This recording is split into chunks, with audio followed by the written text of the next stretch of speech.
வாழ்க வையகம், வாழ்க வையகம், வாழ்க வளமுடன். குருவே துணை. குரு வணக்கம்.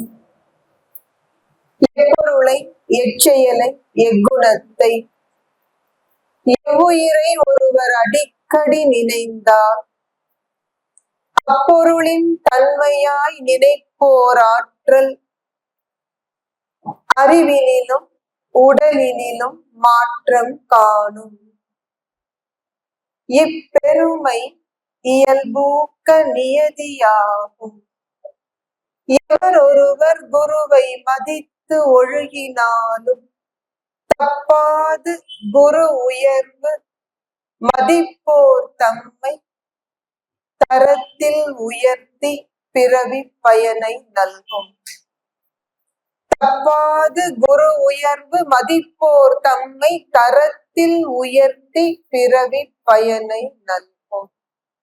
பிறவி பயனை நல்க வல்ல குருவின் திருவடிகளை நம் மனம் மொழி மெய்களால் வணங்கி மகிழ்வோம். நமது சேலம் மண்டல தலைவரும் உலக சமுதாய சேவா சங்கத்தின் துணை தலைவரும் விரிவாக்க இயக்குனரும் முதுநிலை பேராசிரியருமான உழவன்மா தங்கவேலு அண்ணா உள்ளிட்ட சான்றோர்கள் அமர்ந்திருக்கும் மேடையை வணங்கி மகிழ்கிறேன். ஆசான் அருட்தந்தை அவர்களின் கனவான உலக சமாதானத்தை நனவாக்குவதில் ராமாயணத்தில் ராமருக்கு அணில் தொண்டு செய்தது போல தொண்டு செய்ய வேண்டும் என்னும் பேரார்வத்தோடும் ஏற்கனவே சிறப்பான தொண்டு செய்து கொண்டிருக்கும் பேராசிரியர் பெருமக்களான உங்கள் ஒவ்வொருவருக்கும் எனது பணிவான வணக்கங்கள். வாழ்க வளமுடன் என்ற இனிய நல்வாழ்த்துக்கள். இவ்வளவு நேரம் நம்முடைய நிர்வாகம் குறித்தும் பொறுப்பு கடமை குறித்தும் சிந்தித்தோம். நான் தொண்டின் மேன்மை குறித்து பேசுறதுக்கு முன்பு ஒரு மன்னிப்பு கேட்டுக்கிற காலதாமதமாக வந்ததற்கு.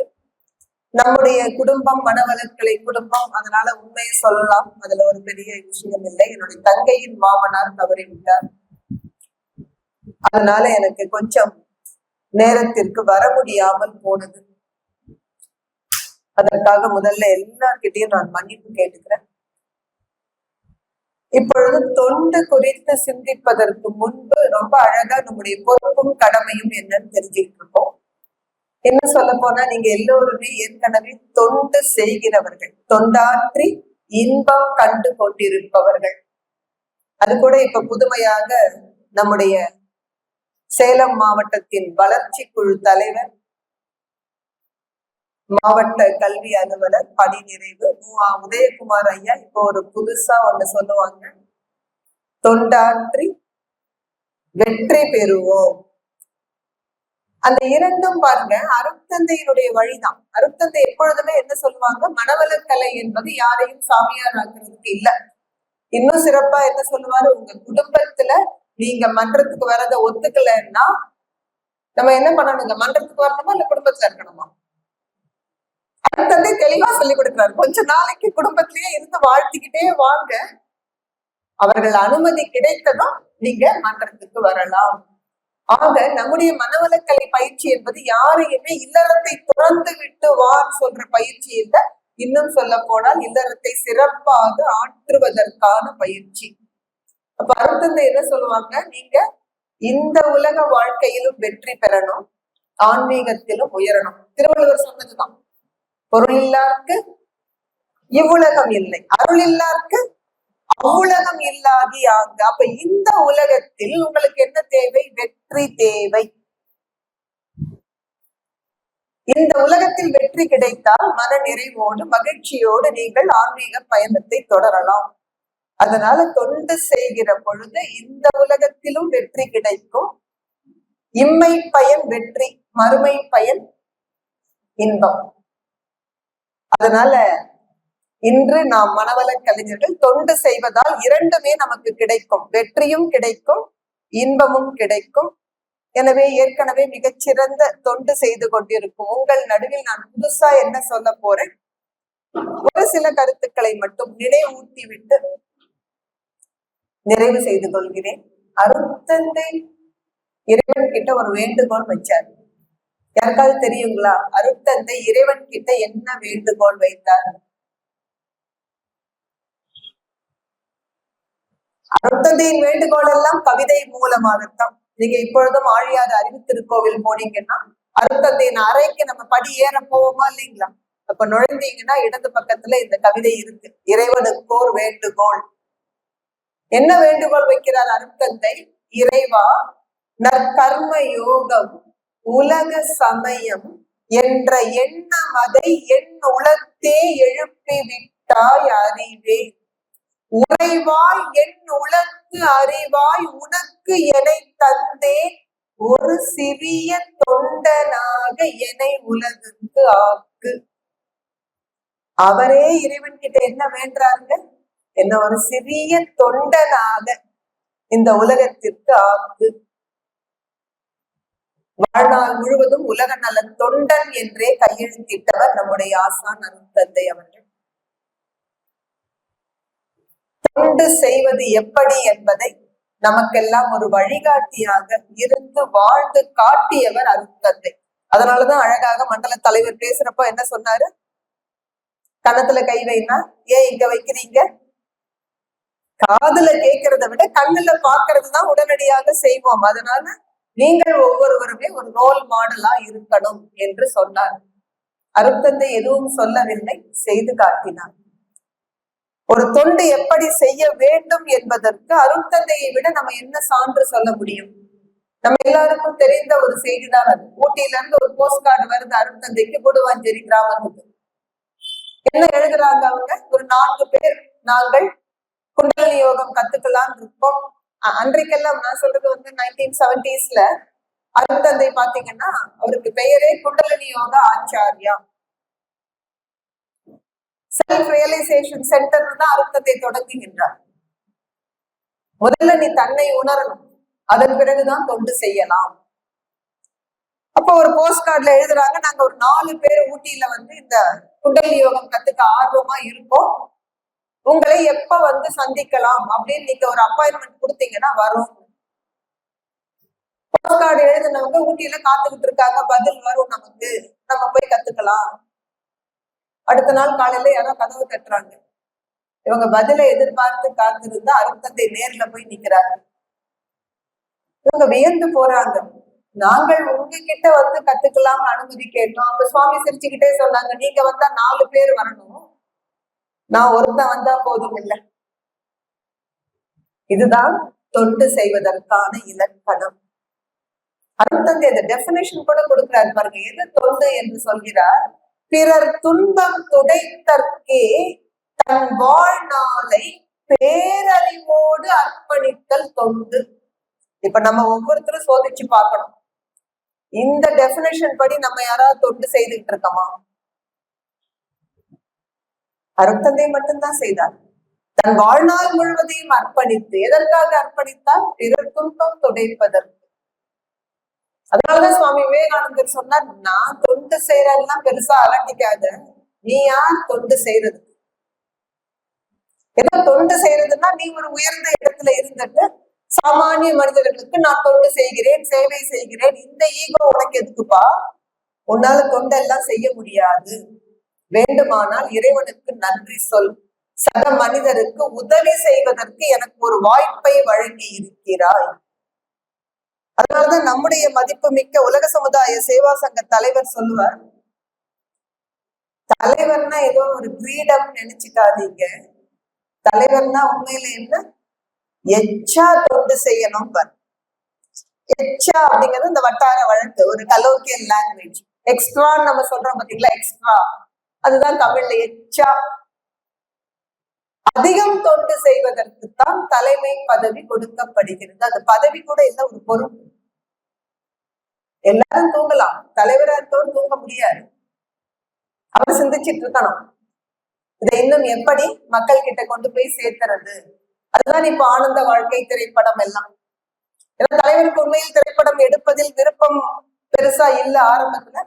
இன்னும் சொல்ல போனா அவர் சொல்வார், ஏதோ அட்வர்டைஸ்மெண்ட் கூட எல்லாம் எடுத்தா விளம்பரப்படுத்தினால் மக்கள் கிட்ட போகுங்கிறாங்க. 2 பக்கத்துல 2 பேரை உட்கார வச்சிருப்பார் தலைவர் மேடையில, ஆழியார் மேடையில. வலது பக்கம் ராமராஜ் காட்டன் நாகராஜ் அண்ணா இருப்பாங்க, இடது பக்கம் சென்னை ஆறுமுக அண்ணா இருப்பாங்க. தலைவர் சொல்லுவார், இந்த விளம்பரம் எல்லாம் நமக்கு ஒண்ணும் தெரியாதுங்க, இவங்க 2 பேருக்கிட்டையும் நான் விட்டுட்டேன். ஏன்னா அவங்கதான் 2 பேரும் தொழில் செஞ்சுக்கிட்டு இருக்காங்க, தொழிலுக்காக விளம்பர படம் எடுத்துக்கிட்டு இருக்காங்க, எனக்கு ஒண்ணும் அதை பத்தி தெரியாது என்று விளம்பர படத்திற்கே எனக்கு ஒன்றும் தெரியாது என்று சொன்னவர் எப்படி ஒரு திரைப்படம் எடுக்க ஒத்துக்கொண்டார் என்றால், மக்களை அதிகம் சென்று சேர்வது. இப்ப சொன்ன உதாரணம் தான். ஏன் கன்னத்துல கை வச்சோம், நம்ம கன்னத்துல கை வைக்காம தாடையில வச்சோம் அப்படின்னா, that is the power of visual media. கண்களால் பார்க்கும் பொழுது அந்த பதிவு கருமையத்தில் ஆழமாக விழும். அதை திரும்ப எடுப்பதும் மிகவும் சுலபம். அந்த ஒரு காரணத்திற்காக தான் இன்று திரைப்படம் மூலமாக, அது ரொம்ப எளிமையான திரைப்படம், அந்த திரைப்பட ரிலீஸ்க்கு நான் போயிருந்தேன். நம்முடைய செய்தித்துறை அமைச்சர் மாண்புமிகு சாமிநாதன் ஐயா அவர்கள் முன்னிலையில தான் அந்த திரைப்படத்தை வெளியிட்டார்கள். ஒரு அமைச்சர் பாருங்க, அதுதான் அருந்தந்தையினுடைய வெற்றி. அமைச்சரை போய் நம்ம நேர்ல சந்திச்சு கூட யாரும் இன்வைட் பண்ணலைங்க இந்த ஃபங்க்ஷனுக்கு வாங்கன்னு. அது உண்மையில் உலக சமுதாய சேவா சங்கத்தின் தலைவருடைய ஃபேஸ் வேல்யூன்னு நம்ம சொல்லணும். அவரை தவிர வேறு யாருக்கும் அந்த ஒரு ஃபேஸ் வேல்யூ இருக்கான்னு எனக்கு தெரியல. ஓவர் போன் இன்வைட் பண்றாரு, முதல்ல அதுவே பெரிய கட்ஸ் தான். ஒரு மினிஸ்டரை ஓவர் போன் இன்வைட் பண்ற கட்ஸ் நம்ம யாருக்காவது இருக்கா? எப்படி மகாகவி பாரதி வந்து சொன்னார், மிஸ்டர் காந்தி, நாளைக்கு உங்களுக்கு வருவதற்கு நேரம் இல்லை என்றால் என்னோட ப்ரோக்ராம் என்னால ஒத்தி வைக்க முடியாது, திட்டமிட்டபடி நான் என் நிகழ்ச்சியை நடத்துகிறேன், நன்றின்னு போயிட்டார். அது போன்ற ஒரு கம்பீரமானவர் தான் நம்முடைய மதிப்பு மிக்க தலைவர் பத்மஸ்ரீ SKM மயிலானந்தன் ஐயா அவர்கள். செய்தித்துறை அமைச்சருக்கு தொலைபேசியில் ஒரு அழைப்பு விடுக்கிறார். நாங்க இந்த மாதிரி ஒரு திரைப்படம் வெளியிடலாம் இருக்கோம், நீங்க தான் செய்தித்துறை அமைச்சர், அப்ப அவசியம் வரணும். அவர் அந்த தொலைபேசி அழைப்பை மதித்து வந்ததோடு மட்டுமல்ல, 2 மணி நேரத்திற்கு மேலாக பொறுமையா உட்கார்ந்திருந்து, அந்த சினிமா மட்டுமே மொத்தம் 52 நிமிஷம் ஓடுச்சு. அந்த திரைப்படம் முடிந்த பிறகுதான் மேடைக்கு எல்லாரும் வந்து ஒருவர் பின் ஒருவராக பேசினார்கள். அப்ப செய்தித்துறை அமைச்சர் பகிர்ந்து கொண்ட ஒரு செய்தி, இன்று நான் உங்கள் முன்பை நிற்கிறேன் என்றால் உலக சமுதாய சேவா சங்கம் அதற்கு காரணம். இது நாள் வரை இதை எனக்கு சொல்றதுக்கான சந்தர்ப்பம் அமையவில்லை, அதனால நான் சொல்லல. இன்றைக்கு வந்து நான் வெளிப்படையாக சொல்கிறேன். மதிப்புமிக்க துரைமுருகன் ஐயாவோடு நான் பல வருடங்களுக்கு முன்பு ஆழியாறு அறிவுத்திருக்கோவில் வருகிற சந்தர்ப்பம் வந்தது. அப்ப எங்க எல்லாருக்கும் ஒரு எளிமையான உடற்பயிற்சி சொல்லி கொடுக்கறதுக்கு ஏற்பாடு செய்திருந்தாங்க. அப்ப கைகளை தூக்குன்னு என்ன சொன்னாங்க, என்னால சரியா கையை தூக்க முடியல. இப்ப SKM ஐயா பார்த்துட்டு சொன்னாரு, முதல்ல போய் சுகர் செக் பண்ணுங்க. சின்ன வயசு, ஆனா உங்களால கையை கூட சரியா தூக்க முடியல, பிளெக்சிபிலிட்டி இல்ல. இங்க வந்து சென்னையில வந்து செக் பண்ணினா அது எக்கச்சக்கத்துக்கு கிடக்கு. அவர் சொல்றாரு, உண்மையில் நான் அன்று மட்டும் பார்க்கலன்னா என்ன ஆயிருக்கும்னு எனக்கு தெரியாது. எனவே என்னுடைய உடல் ஆரோக்கியத்தில் உங்கள் சங்கத்திற்கு மிகப்பெரிய பங்கு உண்டு. அப்புறம் தொடர்ந்து அரசியல் தலைவர்கள் சொல்றது போல சொன்னார், இதை நான் எப்படியாவது முதல்வரிடம் துணை முதல்வரிடம் சொல்லி பட்டி தொட்டி எல்லாம் பரவ செய்வேன். அவர் சொல்லிட்டு அதுக்கப்புறம் கொஞ்சம் கிளம்பினாரு. பின்னாடி வந்து ஒரு famous director come actor Samuthirakani ஐயா பேசுறப்ப சொன்னாரு, எல்லாரும் பட்டி தொட்டி எல்லாம் பரவ செய்யறேன், பட்டி தொட்டி எல்லாம் பரவ செய்யறேன்னு சொல்றீங்க, நான் ஒண்ணு சொல்றேன். விவேகானந்தர் சொன்னது போல சொல்றார், பட்டி தொட்டி எல்லாம் பரவ செய்வது நம்ம வேலை இல்லை, அது பரவும். அருத்தந்தை என்கின்ற அந்த மா மனிதரது எண்ணத்தின் அழுத்தம் தானாக வேலை செய்யும். யார் யாரை எங்க நிறுத்தணுமோ அந்த இடத்துல நிறுத்தி இந்த செயலை வெற்றிகரமாக நிறைவேற்றும். இதை நான் எப்படி இவ்வளவு ஆணித்தரமா சொல்றேன்னா, நானே சாட்சி. 2 நாள் முன்பு வரை எனக்கு இந்த நிகழ்ச்சி நடக்கிறதே தெரியாது, இன்விடேஷன் இல்ல ப்ராப்பரா. நான் நேற்றுதான் தமிழகத்திற்கு வந்தேன். வந்ததும் ஒரு தகவல் அப்படி காற்று வாக்கில் கசிந்தது, நாளை இந்த மாதிரி ஆனந்த வாழ்க்கை திரைப்படம். ஒரு அலட்சியமா அஸ்வாரஸ்யமா நான் கேட்டேன், என்ன விஷயம் அப்படின்னுட்டு. இல்ல, வேதாத்திரி மகரிஷின்னு ஒருத்தர் இருக்காரு, நான் கொஞ்சம் நிமிர்ந்து உட்கார்ந்துட்டேன். என்ன காரணம் என்றால், எனக்கு சென்னையில் என் வீடு தேடி வந்து இந்த பயிற்சி கொடுக்கப்பட்டது. அதுவும் எப்பொழுது என்றால் நான் ரொம்ப சோர்வாக இருந்த ஒரு காலகட்டம். நீங்க அந்த திரைப்படங்களை எல்லாம் ப்ரொடியூஸ் பண்றாங்க இல்லைங்களா, தயாரிப்பாளர்கள், அதனுடைய சங்க தலைவர் உதயகுமார் பேசுறப்ப சொன்னாரு, இந்த திரைப்படத்தை நாங்க சினி இண்டஸ்ட்ரியில தான் அதிகம் பயன்படுத்துவோம் நினைக்கிறேன். ஏன்னா அடிக்கடி மனசு சோர்ந்து டிப்ரெஷனுக்கு போறது சினி இண்டஸ்ட்ரியில ஒர்க் பண்றவங்க தான். சோ எங்களுக்கு இது பெரிய ஐ ஓபனரா இருக்கும்னாரு. அது போல சமுத்திரகனி டைரக்டர், இத்தனைக்கும் சமுத்திரகனி எவ்வளவு சக்சஸ்ஃபுல் டைரக்டர் நமக்கு தெரியும். அவர் சொல்றார், நான் ரொம்ப சோர்ந்து போயிருந்த காலகட்டத்துல எனக்கு மதிப்பிற்குரிய பாலச்சந்திர ஐயா, ஜெயந்தி அம்மால எங்க வீட்டுக்கு வந்து இந்த பயிற்சி கொடுத்ததுனால நான் மீண்டும் உற்சாகம் அடைந்தேன். அந்த பெயரை வேதாத்ரி மகரிஷின்னு பெயரை கேட்டதும் நான் இன்னைக்கு வந்து இங்க உட்காந்துட்டேன். அப்போ நான் இன்று இங்க இருப்பேன்னு எனக்கே தெரியாது. அந்த எண்ணத்தினுடைய உயர்வு என்னை இழுத்துட்டு வந்து உட்கார வச்ச மாதிரி இந்த மனவளக்கலை பயிற்சிகளை உலகம் முழுக்க பரவ செய்வது அவருடைய திட்டம். உங்களையும் என்னையும் என்ன பண்ணுங்க, ஒரு கருவி மாதிரி பயன்படுத்தும். இது மனசுல இருந்தா நாம தப்பிச்சுக்கலாம். அருட்தந்தை அது ரொம்ப அழகா சொல்லுவாருல்ல, நான் என்ன தொண்டு செய்யறேன், குருவினுடைய கடாட்சம்.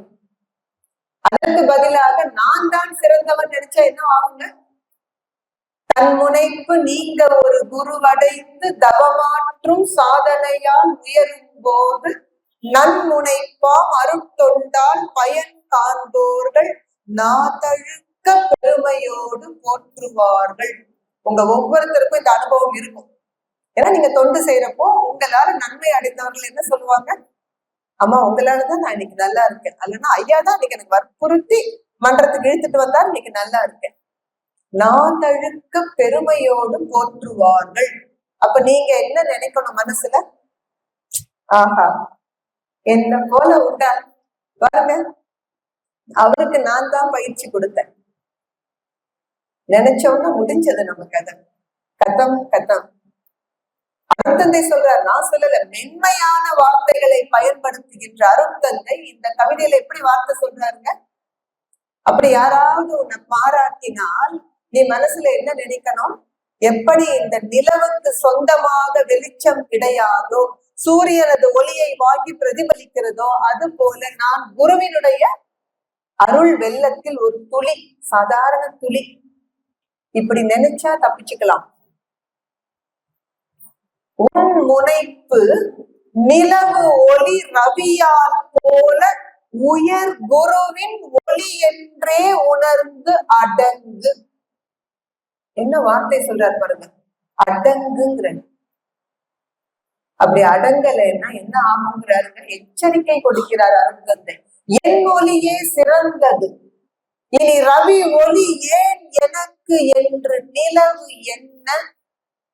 என்ன நடக்கும், மூணு என்னைக்காவது நினைச்சதுன்னு வச்சுக்கோங்க, எனக்கே சூரியனோட வெளிச்சம், நானே சொந்தமா பிரகாசிப்பேன் நினைச்சா என்ன நடக்குங்க, இருட்டுதான் மிஞ்சும். அது போலத்தான் அருட்தந்தை என்கின்ற அந்த குருவினுடைய அருட்கடாட்சம் இல்லைன்னா நீங்களும் நானும் சைஃபர் கூட இல்லை. யார் நம்மளை எல்லாம் மதிப்பான்னு நினைக்கிறீங்க? இன்றைக்கு என்ன கம்பீரமாக நாம் ஒரு கல்லூரியில், ஒரு பல்கலைக்கழகத்தில் அப்படி கைவீசி நடக்கிறோம். குரு போட்ட பிக்சர் அது மனசுல இருந்ததுன்னா இந்த தொண்டு மிக உயர்வாக நாம் செய்ய முடியும். கவியரசர் கண்ணதாசன் தான் ரொம்ப அழகா சொல்வார், யார் தருவார் இந்த அரியாசனம், புவி அரசோடு எனக்கும் ஒரு சரி ஆசனம். மேடையில உட்கார்றோமா இல்லையா, பல்கலைக்கழக துணைவேந்தர் பக்கத்துல எப்படி உட்கார முடியும்? அருட்தந்தை இல்லைன்னா கொஞ்சம் நினைச்சு பாருங்க நம்ம வாழ்க்கையை. பேர் தரும் நூல் ஒன்றும் கல்லாதவன், உயர்ந்த பேரு பெரும் இடத்தில் நில்லாதவன், எனக்கு யார் தருவார் இந்த அரியாசனம். அருட்தந்தை இல்லைன்னா நம்மளை எல்லாம் சட்டம் பண்றதுக்கு ஆள் கிடையாது உலகத்துல. அந்த ஒற்றை விஷயத்தை நீங்கள் மனதில் அழுத்தமாக பதிய வைத்துக் கொண்டால் கூட நாம் தொண்டை மிக மேன்மையான முறையில் செய்ய முடியும். இன்னும் சொல்ல போனா இந்த காலகட்டம் மிக அற்புதமான ஒரு காலகட்டம். அருட்தந்தையின் கனவுகள் எல்லாம் நனவாகி கொண்டிருக்கிற ஒரு காலகட்டம். அருட்தந்தை என்ன சொல்லுவாங்க, உலகில் உள்ள பொறுப்புடைய தலைவர் எல்லாம் உயிரறிவை உள்ளுணர்வாய் பெறுதல் வேண்டும். நாம ஒரு சங்கல்பம் எடுத்துக்கணும்.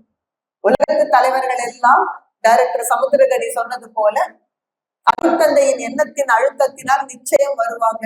நம்மால் முடிந்தது தமிழகத்து தலைவர்களையாவது நாம் வேதாத்திரியத்தின் பக்கம் இழுத்து வர வேண்டும். இது உண்மையில் நம்முடைய கடமை. அது மிக அற்புதமா செயலாகிட்டு இருக்கு. எனக்கு நேற்று முன்தினம் சென்னையில இருந்து சுரேகா என்ற ஒரு இளம் பெண் ஒரு போட்டோ அனுப்பியிருந்தாங்க. வெள்ளிவாக்கம் அசிஸ்டன்ட் கமிஷனர் கிட்ட போய் ஒரு பெண் பாருங்க எவ்வளவு தைரியமா அவர்கிட்ட நடையா நடந்து அப்பாயின்மெண்டே கிடைக்கல.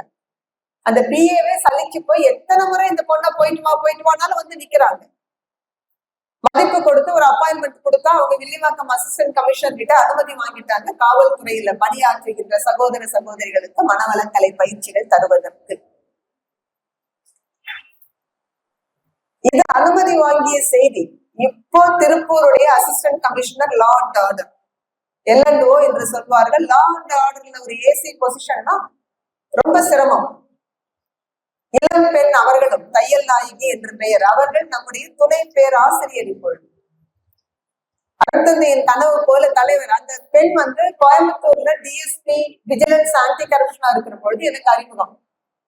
அடிப்படை பயிற்சிக்கு ஆழியார் வந்தாங்க. நான் ஒரு முறை எடுத்தேன், எல்லாரையும் போல நானும் ஒரு முறை. அந்த பெண்ணுக்கு என்னவோ பிடித்தது. திரும்ப வந்து எனக்கு அம்மாவை பார்க்கணும், ஒரு அப்பாயின்மெண்ட் வாங்கி கொடுங்கன்னாங்க. விஷன் ஆபீஸ்க்கு வந்து பேசுற பொழுது நான் கேஷுவலா அவங்க கிட்ட சொன்னேன், இன்னைக்கு நீங்க வந்து விஜிலன்ஸ் ஆன்டி கரப்ஷன்ல இருக்கீங்கப்பா, அதுவும் கோயம்புத்தூர்ல இருக்கீங்க. It is so close to Aliyar. நீங்க தயவு செய்து இதுல அப்படியே மேல மேல டிராவல் பண்ணி ஒரு பிரம்ம ஞானம் தான் நான் சொன்னேன், அவ்வளவுதான் என்னோட அறிவு. ஆனால் அவர்கள் வந்து அருள்நிதி ஆனாங்க. அருள்நிதி ஆன பிறகு அம்மா எனக்கு டிரான்ஸ்பர் வந்துரும்மா, நிச்சயமா டிரான்ஸ்பர் வந்து எனக்கு லா அண்ட் ஆர்டர் தான் வரும். நீங்க சொன்ன மாதிரி நான் எல்லண்டோ பக்கம் போனா மன்றத்துக்கோ இல்ல தொண்டு சேரதோ ரொம்ப சிரமம்னாங்க. அப்பொழுது நாம தான் இப்ப எல்லாம் வந்து நாங்க வேடிக்கையா சொல்லுவோம் ஆழியார்ல, இப்ப சுவாமிஜி வந்து விஷன் கல்வி படிக்கிறேன்னா நாங்க சீட் இல்லைன்னு சொல்லியிருக்கோம். உங்களுக்கு தகுதி இல்லை சுவாமிஜி, நீங்க 3ஆம் கிளாஸ் வச்சுட்டு எந்த கல்வி படிக்கிறது? இன்றைக்கு அது போல ஆயிட்டோம் இல்லைங்களா? நம்ம ரூல்ஸ் அண்ட் ரெகுலேஷன்ஸ்ங்கிறது எப்பவுமே ஞாபகம் வச்சுக்கோங்க. நீங்க ஒரு அறக்கட்டளை தலைவராக இருக்கலாம், உள்ள தவமயத்துல ஒரு பொறுப்புல இருக்கலாம். விதிமுறைகள் என்பது மனிதர்கள் சௌகரியத்திற்காக தான். ஒரு ஒழுங்கு வேண்டும், அதற்காக ஒரு சிஸ்டம். எப்பொழுது நீங்கள் ஒரு விதி என்று ஃப்ரேம் பண்றீங்களோ அன்னைக்கு ஞாபகம் வச்சுக்கோங்க, there will always be an exception. விதி என்று இருந்தால் விதிவிலக்கு இருந்தே தீரும். யாருமே அதை தடுக்க முடியாது. விதிவிலக்கு கொடுக்கலன்னா நம்ம சரியான தலைமையும் கிடையாது. ஆனா எங்க யாருக்கு எப்ப விதிவிலக்கு கொடுக்கணும்? ரெட் சிக்னல் நம்ம சௌகரியத்துக்கு தான் வச்சிருக்கோம். ஆம்புலன்ஸ் கட்டுப்படுத்துமா? அது கட்டுப்படுத்தினால் அது சரியான செயலே அல்ல.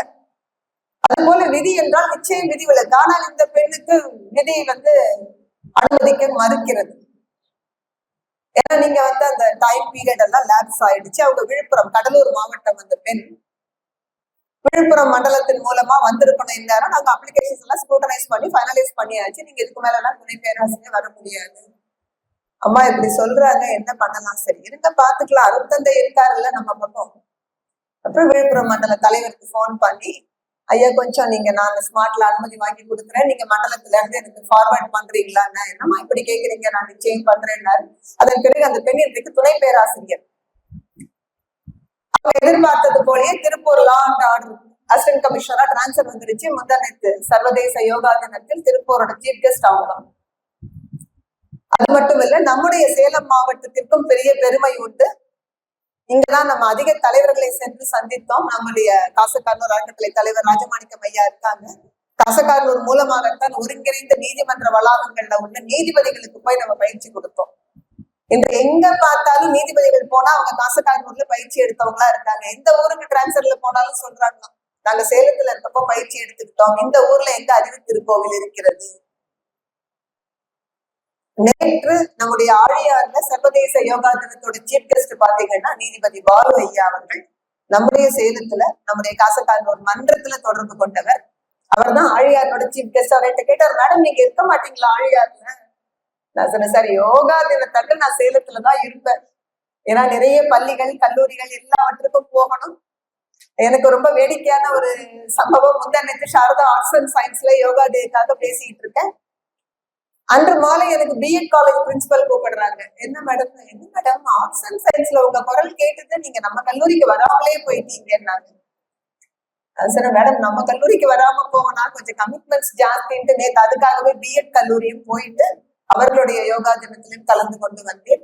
அது போல சேலத்திற்கு அந்த ஒரு பெருமை உண்டு. அதிகம் அதற்கு முன்தினம் தான் நம்ம ஆர்ட்ஸ் காலேஜ் ஃபார் விமன் அவங்களுக்கும் வந்து எல்லாமே காசக்கானூர் அறக்கட்டளை மூலமாக கருப்பூர் இன்ஜினியரிங் காலேஜ்ல, சைத்தன்யா ஸ்கூல்ல, ராமகிருஷ்ண சாரதா மெட்ரிக், இது போல பல பள்ளிகளிலும் நம்ம கொடுக்கறதுனால என்ன நடக்குது பாருங்க, தலைவர்கள் எல்லாம் இப்பொழுது மன்றத்திற்கு. இதுல இன்னொரு அற்புதமான செய்தி, பாலு சார் எனக்கு போன் பண்றாங்க, மேடம் 11:30 ஃபங்க்ஷன் முடிச்சு. அதை விட அவர் பகிர்ந்து கொண்ட ஒரு செய்தி, ஆழியார் அறங்காவலர்களினுடைய தலைவர் SP பாலசுப்ரமணிய ஐயா உங்களுக்கு தெரிஞ்சிருக்கும். இது எல்லாமே நான் தொண்டினோடு தான் தொடர்பு படுத்தி சொல்றேன். ஏன்னா தொண்டு செய்றவர்களது மனம் எப்படி இருக்கணும்ங்கிறது ரொம்ப முக்கியம்.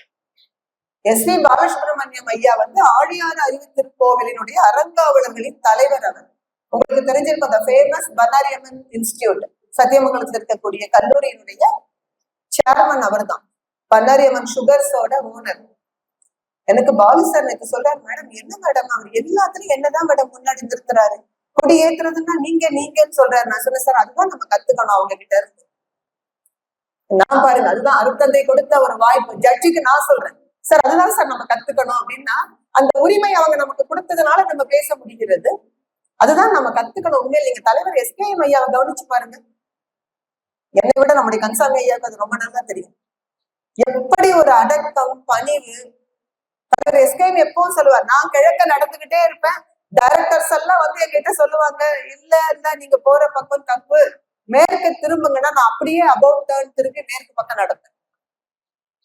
ஏனெனில் இயக்குநர்கள் எல்லாம் மெத்த படித்தவர்கள், சமுதாய நலன் குறித்து சிந்தித்து செயல்படக்கூடியவர்கள். நான் அதை அப்படியே ஏத்துக்குவேன்னு சொல்லுவாங்க. அந்த அடக்கம், அந்த பணிவு, அதனாலதான் அவங்களை எல்லாம் தலைமையில கொண்டு போய் உட்கார வச்சு. அப்போ நீதிபதி சொன்னார், SPB ஐயா எனக்கு கொடுத்த மதிப்பு மரியாதையும் மேடம் எனக்கு ரொம்ப கூச்சமா போயிடுச்சு அப்படின்னுட்டு. நீங்க அவரை பாத்தீங்கன்னா வியந்து போவீங்க. 83 வயசு அவருக்கு. நம்ம தலைவரோட வயசுல பெரியவர். ஜம்முன்னு இருப்பார் அப்படி. ஏன்னா தினம் அருட்தந்தையின் பயிற்சிகளை தவறாமல் செய்கிறவர். நம்ம தொண்டு செய்கிறவர்களுக்கு அந்த பாவனை, அந்த ஆட்டிடியூட் ரொம்ப முக்கியம். நேற்று ஈவினிங் மொடக்குறிச்சி ஈரோடு டிஸ்ட்ரிக்ட்ல பாத்தீங்கன்னா, இங்க சேலத்தில் நம்ம பயிற்சி கொடுத்த இளம் நீதிபதி பிரவீன் தான் சீஃப் கெஸ்ட். அவர் எனக்கு முடிச்சதை போன் பண்றாரு, அம்மா என் கண்ணிலே தண்ணி வந்துருச்சுமா. எனக்கு புரியல எதனால உங்க கண்ணுல தண்ணி வந்துச்சு. இல்லம்மா, இங்க வந்து என்ன கேட்டாங்க எல்லாரும், எங்க பயிற்சி எடுத்தேன்னா ரொம்ப விளையாட்டு போல சேலத்துல அருள் செல்வி அம்மா தான் எனக்கு கத்துக் கொடுத்தாங்க. அருள் செல்வி அம்மா கத்துக் கொடுத்தாங்களா அவங்களுக்கு கேட்டாங்க பாருங்கம்மா ஈரோடுல. எனக்கு அப்பதான் புரிஞ்சுது, நான் என்னமோ சின்ன பிள்ளை மாதிரி எப்படி விளையாடிட்டு இருந்திருக்கேன் அப்படின்னுட்டு. நான் சொன்னேன், அது என்ன நீங்க நினைக்கிறீங்க, இப்போ நீங்க எங்களுக்கு உண்மையிலே எங்க எல்லோருக்கும் பையன் தான். ஏன்னா உண்மையிலே என் பையன் வயசுதான் அவருக்கு. அது போல நீங்க எந்த ஒரு நபருக்கு பயிற்சி கொடுக்கும் பொழுதும் நீங்க அருட்தந்தைய மனசுல நினைச்சுக்கோங்க. நாம கொடுக்கல, அவரோட கையில நம்ம ஒரு சாதாரண கருவி. இந்த பாவனை நம்ம மனசுல இருக்கும் பொழுது நம்ம தொண்டு சரியான முறையில் அந்த நபரை சென்று சேரும். அதனால இந்த ஆண்டு நாம் தொண்டு ஏற்கனவே செய்துகிட்டு இருக்கோம், இன்னும் சிறப்பா செய்ய போகிறோம். நாம எடுத்துக்க வேண்டிய சந்தர்ப்பம் என்ன, தமிழகத்தின் தலைவர்கள் எல்லாம் வேதாத்திரியத்தை பின்பற்றுபவர்களா வரணும். அதே போல எதிர்கால குழந்தைகளை, இப்ப நம்முடைய மண்டல தலைவர் சொன்னது போல கம்பீரமான தலைமை பண்புகளோடு உருவாக்கணும். அருட்தந்தை அழகா சொல்லுவாங்கல்ல, மற்றவரை எதிர்பார்த்தல் கையேந்தல் வேண்டாம், மாநிதியாம் இறைவனை நம் மனத்தடியில் தேர்வோம். யாருக்கெல்லாம் இறைவனை மனத்தடியில் தெரிந்து கொள்ளுகின்ற அந்த பயிற்சி, டிவைன் தானே சொல்றோம் ஆங்கிலத்துல, டைவ் இன், உள்ள போய் நீங்க இறைவனை உணர்ந்து கொண்டால், ஆங்கிலத்துல கூட காட் என்பதற்கு என்ன சொல்றாங்க, தமிழே கடவுள் தானே, கடந்து உள்ளே போனால் கடவுள் தரிசனம் கிட்டும். அப்படி உள்ள அகத்தவத்தின் மூலமாக அலைச்சூழலை குறைக்க முடிந்தவர்களிடம் கம்பீரம் இயல்பாக மலரும். யாருக்கிட்டையும் நீங்க போய் கையேந்த மாட்டீங்க, கையை கட்டி நிக்க மாட்டீங்க. நீங்க நிற்காதது மட்டுமல்ல, யானை வரும் பின்னே மணி யோசை வரும் முன்னேங்கிற மாதிரி உங்களுக்கு முன்பாகவே உங்களுடைய அந்த காந்த களம் போய் சேர்ந்துரும். இந்த பவர்ஃபுல் ஆரா, அருட்தந்தை கண்ணாடி பேச்சு சொல்ற மாதிரி அது முகவசியம் ஜெகவசியம் கொடுக்கும். நீங்க எங்க போனாலும் வெற்றி தான் கிட்டும். அதனால இந்த தொண்டை செய்யும் பொழுது நான் அருட்தந்தையினுடைய தொண்டை செய்வதற்கு இறைவனால் தேர்ந்தெடுக்கப்பட்டிருக்கிறேன்.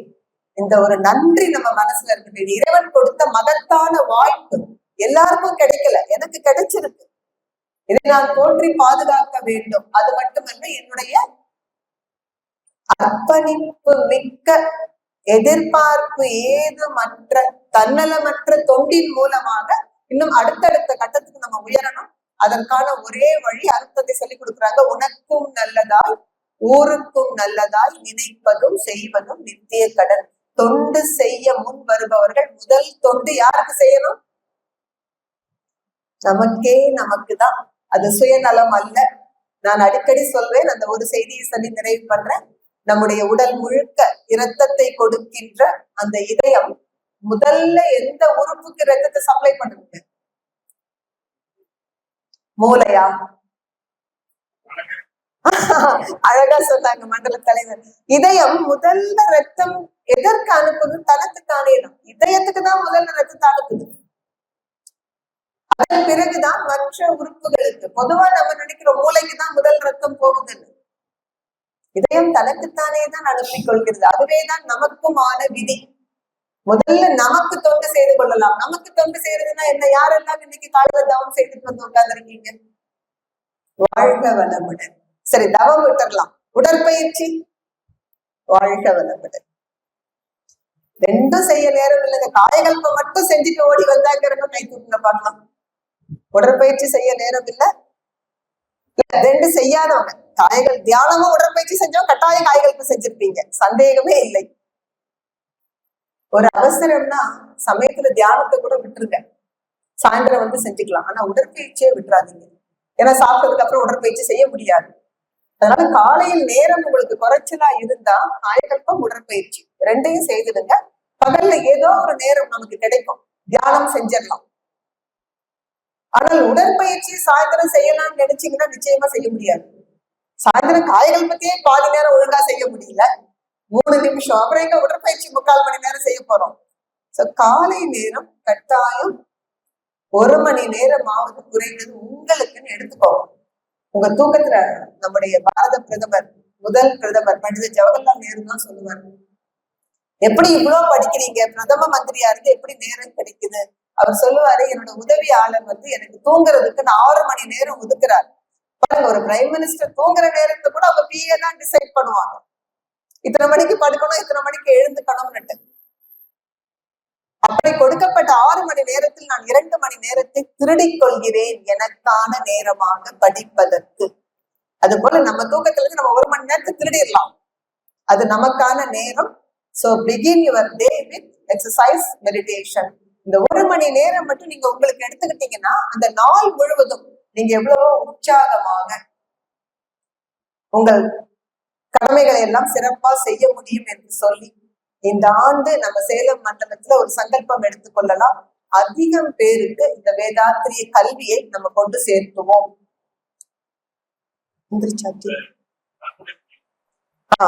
சொல்றேன், இன்னொரு முறை சொல்றேன். இல்ல, டீ வந்துருச்சுன்னா நிறுத்திக்கிறேன்.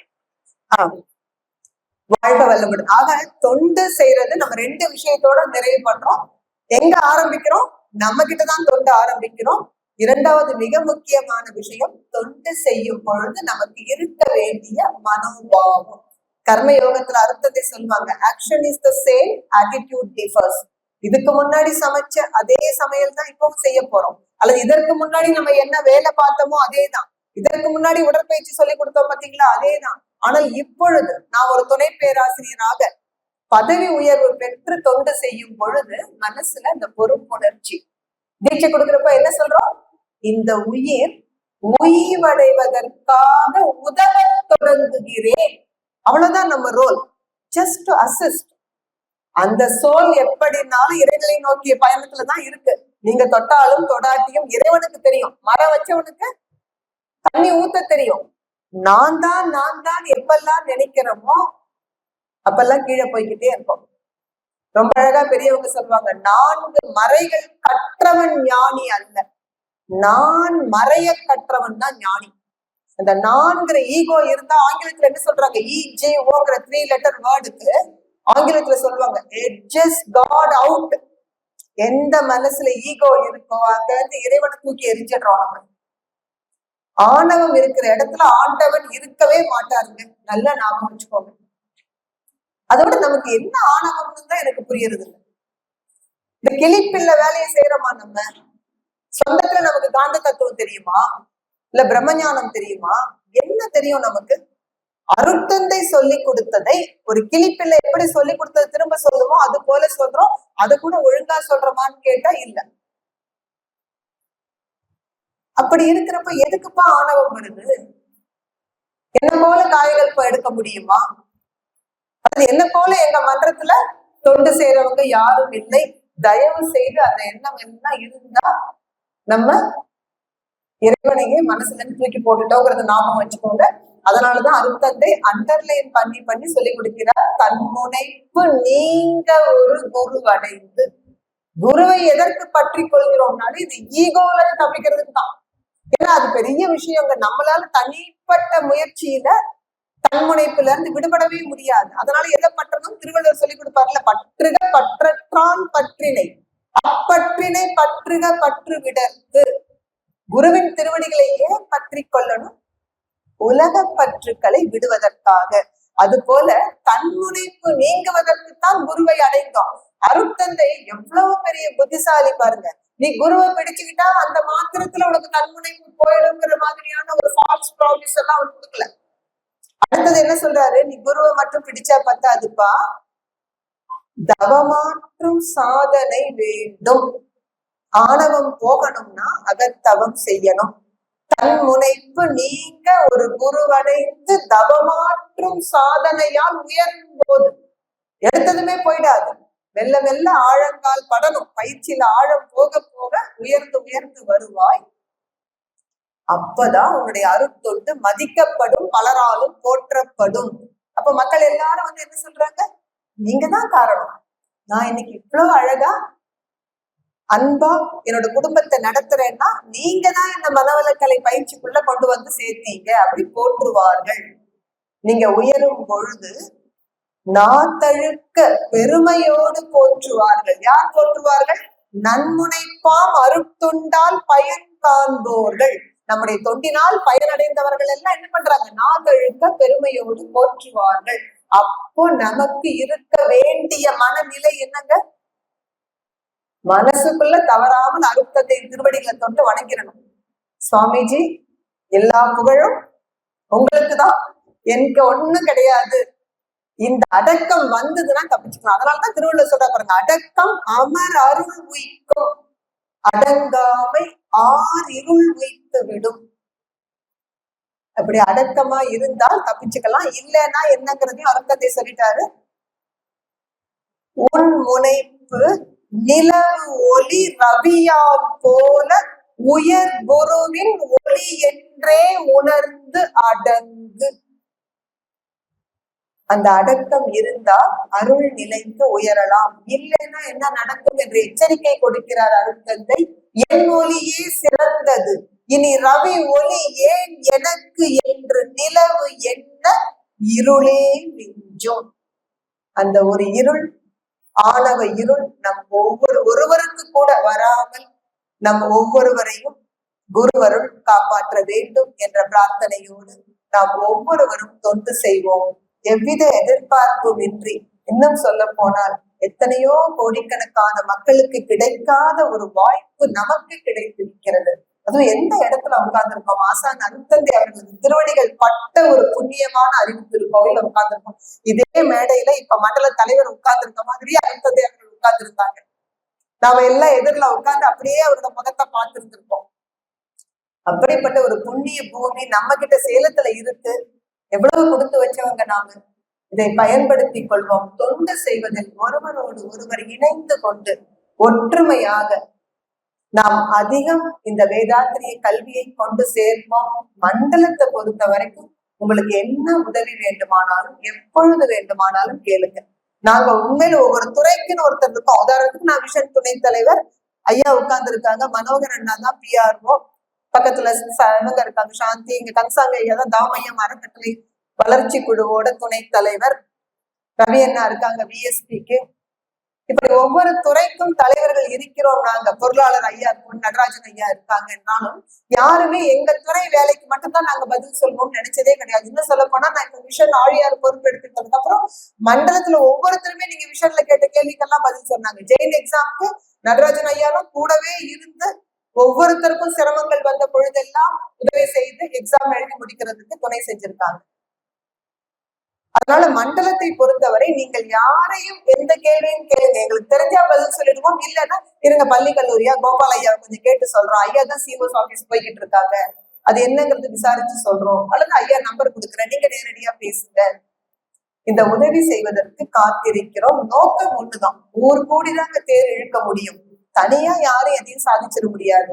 ஆக நாம 2 பேரும் அறக்கட்டளைகளாகட்டும் தவமையங்களாகட்டும் மண்டலத்தோடு இணைந்து தொண்டு செய்கிற பொழுது நமக்கு இன்னொரு பெரிய பாக்கியம் பாத்தீங்கன்னா, உலக சமுதாய சேவா சங்கத்தின் துணை தலைவர் நமக்கு மண்டல தலைவர். அப்ப நேரடியா நீங்க உலக சமுதாய சேவா சங்கத்திலேயே சாதிச்சுக்க முடியும் நம்மளால. அப்படி ஒரு பெரிய வாய்ப்பு நமக்கு, அதை பயன்படுத்தி கொள்ளலாம்.